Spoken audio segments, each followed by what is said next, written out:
Good afternoon, folks. This is Clay with Clay's AC and Auto Repair and Clay Motion here in Grand Rapids, Michigan, and this is the Clay Way. If this video is helpful, please consider subscribing, clicking the notification, sharing my videos, sending me them sweet old thumbs up, and your very nice comments. If you got a question for me, hit me up on Clay's AC and Auto Repair on the Facebook Messenger.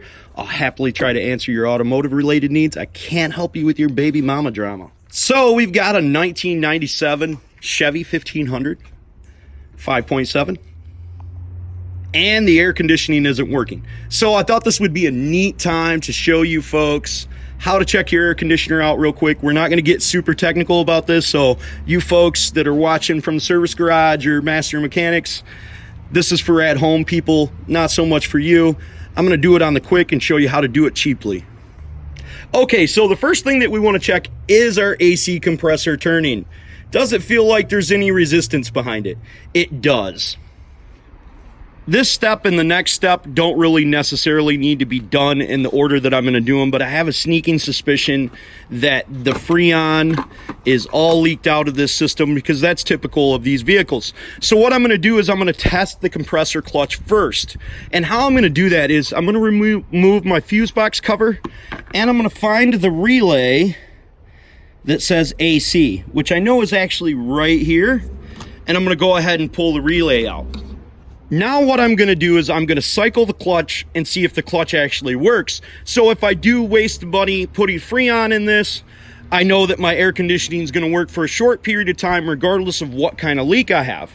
So with my relay unplugged from there, I'm going to use this leg of the relay, which will also test ground when I stick that in there. But if you're just using a hot wire, you should hear this.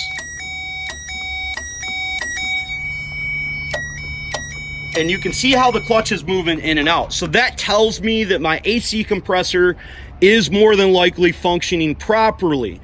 What could also be happening in this situation, say it's filled with Freon when I set my gauges on it, it could be that there's a pressure switch that's bad, and I'll show you them if that becomes an issue. What I want to do is I want to take my fitting off of my low side. The low side is the smaller of these hoses, and that's generally where we fill Freon at. And it's also called the liquid side. So we're going to go ahead and remove these caps. This is your high side and this is your low side. If you're using a gauge setup like me, low side is represented by blue, high side is represented by red. I want to see if there's Freon in there, so I'm going to go ahead and I'm going to stick that on there, and I stuck it on there and there's no change in the gauge. That tells me that the system is completely empty. And one of my favorite parts of making this video is to show you how I check this. Not the way that you check it at a service garage, but I actually got a reason for it, and I'm going to show you the tool that I made to actually do this, and it's kind of neat. Okay, so before we get on with the video and show you how to find this leak with this tool that I made here for my shop, and it's special for you guys, I can give you a little quick overview of it. I want to give you a little synopsis on how air conditioning works. If you think about a circle like this, one part of the circle, Freon is a liquid, and in the other part of the circle, Freon is a gas. And it always runs in a circle. It's always changing from a gas to a liquid, gas to a liquid, gas to a liquid, running through our condenser, which is up here in the front, and our evaporator, which is inside the dash. While Freon is doing this through the circle, what it's actually doing is it's sucking moisture out of the inside of the cabin and causing that Freon to boil. That's why and how it turns into a gas. It actually does that at about 21 degrees, if I remember correctly from the reading I did 20 years ago. Now, all that means is if you put Freon in a system and it doesn't work, it really just comes out. We want to make sure that it's not going to come out. So in this situation, I've got this little tool. I've hooked it up to shop air. And the reason that I can hook it up to shop air and put a bunch of air inside the system is because I have an evacuator.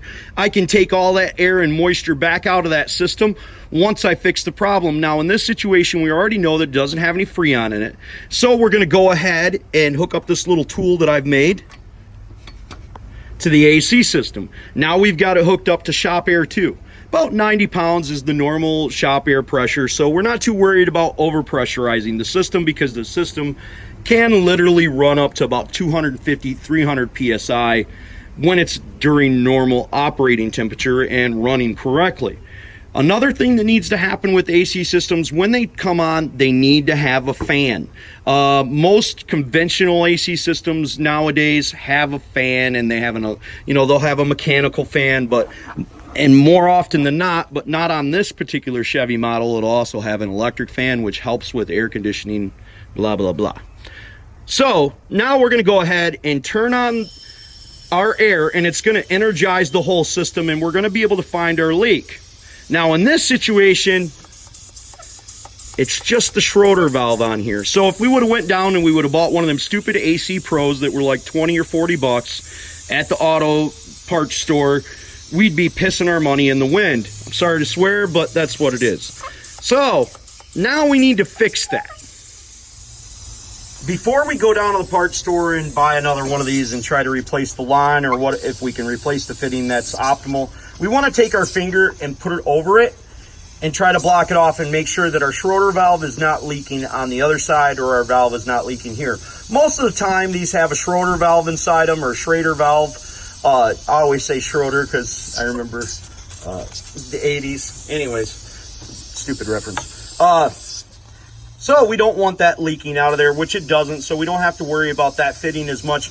We're going to take a pair of channel locks or some crescent wrench or whatever size that is, take this off and see if we can send Junior down to the parts store and get a new one, and hopefully we don't have any leaks. Sometimes you can just push down on these and get them to seat, just like a car Schroeder valve. But unfortunately in this situation, we can't. Because I don't know if I'm going to ruin the line. But I already figure if the line is already ruined, it ain't going to matter if I do this or not. I don't think that comes off, which is kind of what I figured. So the long and short of this situation, it is leaking out our fitting. Now you could say, hey, let's just screw the cap back on there. The cap won't hold the pressure back that the high side has. I know that for certain, because it always runs 100 to 200 psi out of here, so we won't be able to do that. And I don't know if they make a fitting you could put over there to stop that from leaking. I doubt it. So unfortunately in this situation we would have to replace the whole line, as far as I can tell. But it is what it is. Hopefully you're a little bit more informed and you learned that you can make a fitting to test this situation on your own truck. God bless you folks. Have the greatest of days. Please consider subscribing, clicking the notifications, sharing my videos, all that jazz. Thank you very much.